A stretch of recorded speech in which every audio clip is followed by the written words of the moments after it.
we've talked back and forth a couple of times throughout this podcast, and we keep saying the work. Yeah. What is the work? Oh, that's such a great question. I love your questions. I believe the work is, and this is just my language back to that punishment. We've been told to shut up and sit down. Everybody at some point, unless you live in some rare Pollyanna world or house that you grew up in, which is cool. I'd love to come hang out with you and your folks.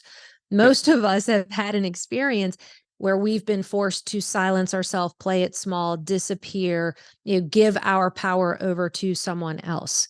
So I believe the work is going within and learning to rewind, rewrite, and respond to the world, where the belief of shutting up and sitting is the superhero power of self-inquiry and being able to really know who you really are, so you can integrate all parts of yourself back into being present and aware. And when you're awake, aware, and available, you can go out into the world and nobody can knock you off your game. So for me, that's the work.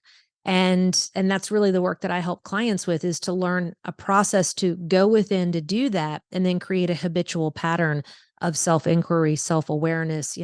When you do that, then self-regulation comes. Somebody says something and you're not bothered by it. You're not trying to control people, coerce. You're not codependent anymore. You're really in a place of self-empowerment. And the definition of self-empowerment means making a conscious decision to take complete and total charge of your destiny. And when you do that, you also allow others to do the same. And I want to repeat that, because those of you listening, can you imagine making a conscious decision to take control of your own destiny? Everybody wants that. But the most important part is the second part, and allowing others to do the same.